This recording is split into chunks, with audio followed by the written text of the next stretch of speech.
¿Cómo están mis queridos lectores? Bienvenidos a Expertos en Todo. Bueno, les cuento que estaba preparando para ustedes un video sobre las revoluciones de 1989, cuando se disolvió la Unión Soviética y cayó el comunismo.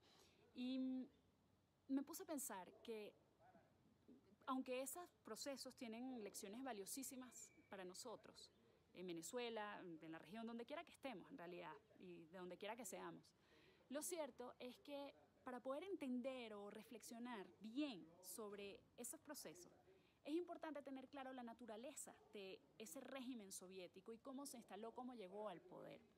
Entonces, decidí que íbamos a empezar por ahí. Así que vamos a hablar de revolución. Pasen adelante.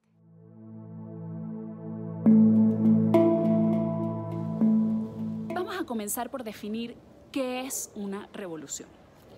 Y para ello voy a recurrir al trabajo de un politólogo que me fascina, que se llama Giovanni Sartori. Y entre sus libros les voy a recomendar este, que se llama La democracia en 30 lecciones. Es súper fácil de leer, amigable, breve y sencillamente brillante.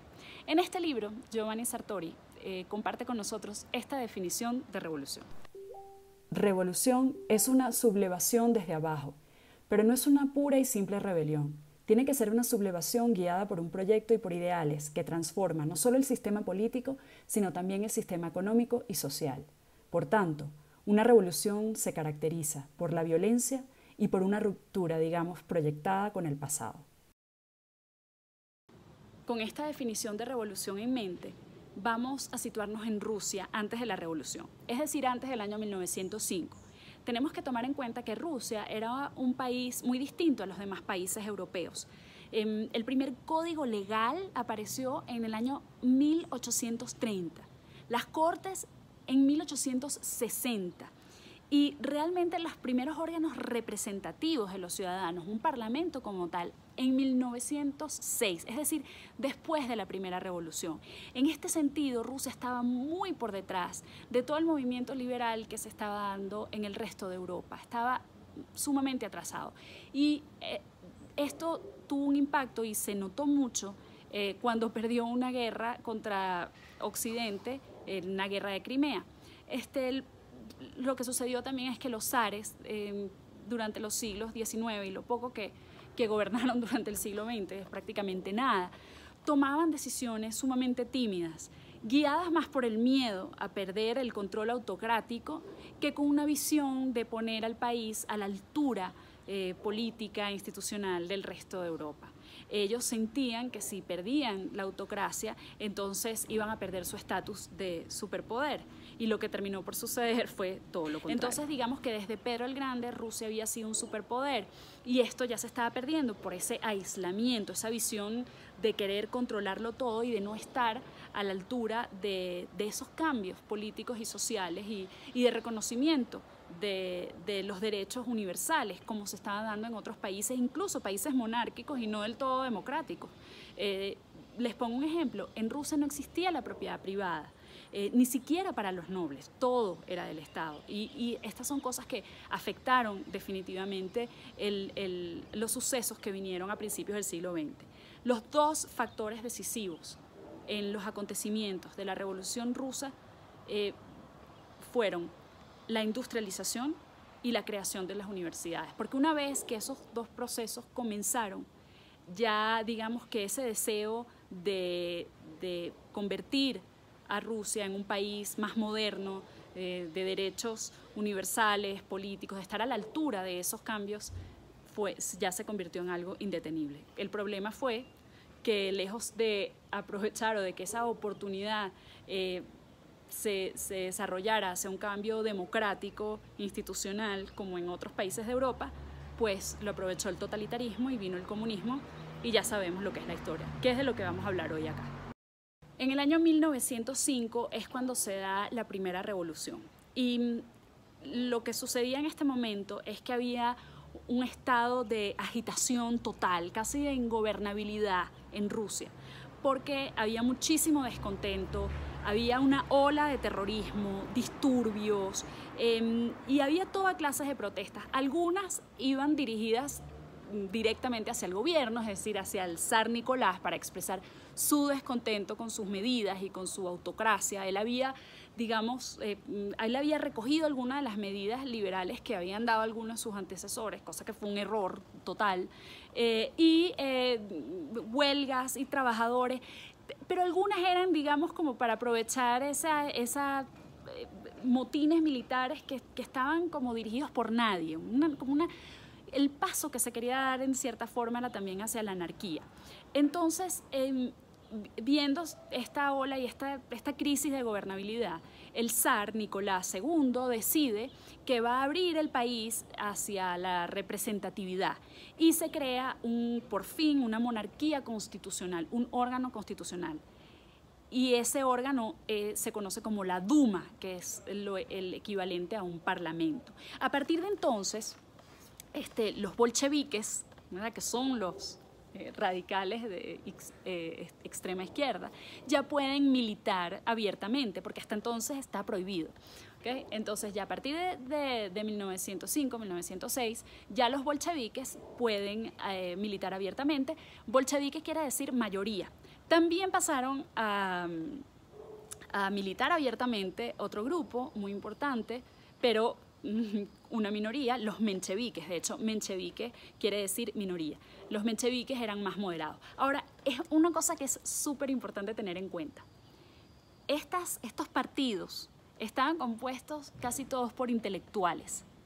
Ellos tenían la expectativa y la esperanza de que el componente iba a ser clase obrera, sobre todo los campesinos, los siervos, pero no fue así. Estos fueron movimientos intelectuales.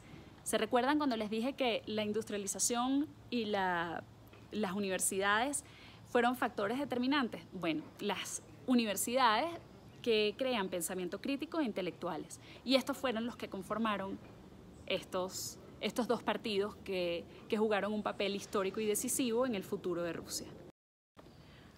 A partir de 1906, los partidos se perdieron algo de apoyo, no tuvieron el arrastre que ellos esperaban. Los bolcheviques y los mencheviques, digamos, formaban parte de la Duma, pero estaban ahí.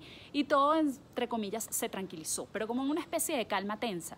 Estaban, de cierta forma, esperando su momento.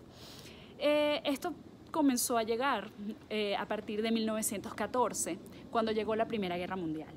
La Primera Guerra Mundial es un proceso que en algún momento tenemos que revisar, pero aparte. Sin embargo, vamos a enfocarnos ahorita en cuál fue el efecto que tuvo en Rusia, porque la Primera Guerra Mundial cambió el mundo, cambió el siglo XX, cambió el mundo. Acabó con 4 de las dinastías más poderosas del mundo en ese momento. Los Habsburgo de Austria-Hungría, los Hohenzollerns, yo no sé cómo se pronuncia eso, pero creo que es Hohenzollerns de Prusia, los otomanes de Turquía y, por supuesto, los Romanov en Rusia. La Primera Guerra Mundial, tenemos que recordar, ha sido una de las tragedias más grandes de la historia. En números de soldados, es la segunda más sangrienta de la historia. Si bien si se cuentan los civiles, no. Pero si se cuentan los soldados, es la segunda más sangrienta de la historia. La postura socialista en ese momento, es decir, menchevica y bolchevica, era antibélica. Ellos no querían ir a la guerra. Lenin no quería apoyar la guerra. Más bien, lo que Lenin quiso hacer fue convertir la guerra ya no en un proceso entre naciones, sino en la lucha entre clases. Esa era su visión, su estrategia. Y en la Duma ellos votaron en contra de ir a la guerra. ¿Qué pasó? Que entonces fueron expulsados del país por haber tomado esta postura. Rusia entró a la guerra aliada con Francia e Inglaterra, pero los primeros años para ellos fueron un desastre y las fuerzas militares estaban acabadas, un poco por los que les comentaba antes. El atraso que había generado al aislarse del resto de Europa pasó su factura. Murieron 1 millón de soldados, pero además de eso, dentro de la ciudad, para los civiles, comenzó a haber una situación terrible porque ya no llegaban víveres ni comida. Entonces la guerra le estaba pasando una factura muy alta tanto a las Fuerzas Armadas como a la familia imperial, y estaban comenzando ya liberales y conservadores a exigir una acción contundente. Y esta acción contundente era que el zar abdicara. Esto ya estamos hablando del año 1917, cuando ya crece tanto la presión sobre el zar, porque adicionalmente a ello ya no es solo el tema de la guerra, sino que toda esta situación bélica y política y militar tiene una consecuencia económica, y esa consecuencia es la inflación.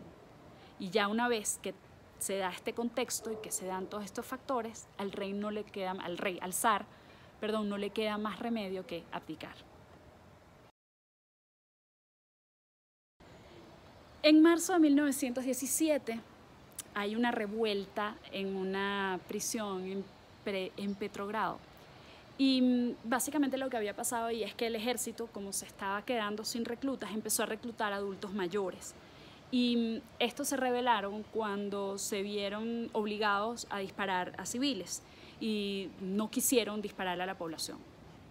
El ejército se asustó mucho de que este motín se fuese a replicar en el frente, porque ya la situación era caótica, y exigió y ya presionó al zar para que abdicara, y el zar abdicó.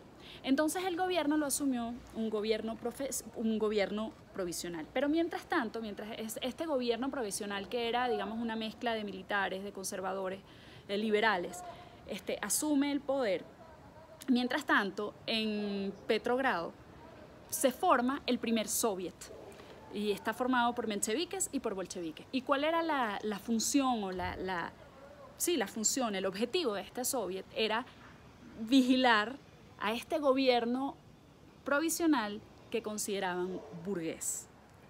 Entonces, digamos que en ese momento, a partir de entonces, el país, Rusia, pasa a ser gobernado por fuerzas opuestas, porque por un lado, este soviet comienza a tratar de restarle fuerzas a los militares, que eran imperialistas, y a la vez hay una especie de presión por ganar la guerra. Entonces, para ganar la guerra necesitas a esas fuerzas armadas, pero a la vez está este soviet que los considera que pueden ser un brazo armado contrarrevolucionario. Entonces, la situación era muy tensa y, digamos, de no tener un horizonte claro de país. Y el gobierno provisional entonces promete que va a llamar a elecciones para elegir una asamblea constituyente, y mientras tanto el país fracturándose en la anarquía. Para ese entonces Lenin estaba exiliado en Suiza, y es entonces cuando Lenin regresa a Rusia en el año 1917, y cuando regresa intenta dar un golpe de Estado, pero ese golpe de Estado falla. Sin embargo, él se queda esperando, y en lo único que confía Lenin es que en ese momento está rodeado de anarquía total, de desastre total, pero su partido, los bolcheviques, están muy bien organizados. A Lenin solo le tomó unos meses esperar el momento adecuado para volver a dar el golpe. Esto llegó cuando hubo una disputa muy tonta, además, entre el dictador de entonces, que se llamaba Alexander Kerensky, y los militares. Es una cosa que ellos, entonces Kerensky, para tratar de arreglar ese pleito con los militares, a los que necesitaba en ese momento, liberó a bolcheviques que estaban presos, y le dio más fuerza todavía al partido de Lenin, a la organización de Lenin, y Lenin dio el golpe de Estado. Básicamente lo que hizo fue, el 7 de noviembre de 1917, fue tomar puntos estratégicos de la ciudad y tomó el poder sin violencia. Y parte de por qué no repudiaron el golpe, bueno, entre otras cosas, es porque sus eslogans era crear una democracia de las bases. Lo voy a repetir, el eslogan de Lenin para tomar el poder fue crear una democracia de las bases y no una dictadura. Hubo una parte que le creyó, pero sus adversarios lo subestimaron, porque ellos estaban convencidos de que no iba a poder crear una dictadura unipartidista, o sea, totalitaria. Es decir, ellos decían que eso no iba a durar y que eventualmente tendría que crear una coalición con otras facciones socialistas, eso sí. No estaban buscando una democracia ni representación de las minorías, nada de eso. Sino simplemente estos intelectuales, cada uno con su visión, y los socialistas convencidos de que ellos iban a poder presionar a Lenin para formar una coalición más adelante y balancear el poder, por así decirlo. Los bolcheviques se quedaron en el poder 74 años. Regresando al concepto de Sartori, de revolución, y volviendo, aquí voy a buscar un poquito una pequeña chuleta, que es revolución, es una revolución desde abajo. Lo importante aquí es que es un mito que esta revolución fue una revolución desde abajo. Fue una revolución impuesta por una élite intelectual que se peleó por el poder y que utilizó una serie de eslogans para llegar al poder, quedarse con el poder. Y eso fue determinante para lo que vino. No fue producto de una revuelta popular, fue producto de un golpe de Estado perpetrado por una minoría que se escondía detrás de eslogans democráticos. Creo que esto es muy importante entenderlo porque siempre ha habido esa especie de mito de que fue una revolución de las bases, de que fue una revolución obrera, de que fue... No, fue una revolución impuesta. Y creo que eso... el mismo Sartori, en ese libro que les recomendé, dice que como tal no es una revolución. Eso, bueno, podemos discutirlo en otro momento. Pero el caso es que es importante tener en cuenta tanto su concepto como lo que sucedió. Aquí termina la primera parte de revolución. Voy a tratar de hacer estos videos cortos. Sin embargo, antes de finalizar, quiero compartir con ustedes algo de bibliografía. Este libro, que se llama Communism o Comunismo, una historia del historiador Richard Pipes, se los recomiendo, es una fuente importantísima para toda esta información que estoy compartiendo con ustedes. Mucho de lo que estoy compartiendo con ustedes está resumido acá y basado en lo que está acá. Yo trato de buscar otras fuentes también, pero esta es la principal y se los recomiendo porque si les interesa el tema, este libro, además como pueden ver, es breve, porque sé que a veces algunos son muy largos. Sin embargo, aquí tengo otro que no es tan breve, pero que también se los recomiendo. Se llama The Great Big Book of Horrible Things. Está traducido al español y es de Matthew White, que se ha dedicado a estudiar las atrocidades de la historia. Parece algo terrible, en efecto lo es, pero Matthew White escribe con un sentido del humor que no... Es producto de su enorme inteligencia y hace que la lectura no sea algo deprimente, sino realmente algo para reflexionar. Así que bueno, gracias por haberme acompañado una vez más aquí en Expertos en Todo. Vamos a seguir con revolución. Lo que no quiere decir que no vayamos a tocar otros temas, ¿ok? A medida que vayamos avanzando en esta historia y vayan saliendo temas como inflación, instituciones políticas o también que los acontecimientos del día a día nos vayan llevando a otros temas, voy a seguir compartiendo con ustedes. Sin embargo, esta serie Revolución tiene como objetivo que estudiemos esta historia. Como siempre, todo el material.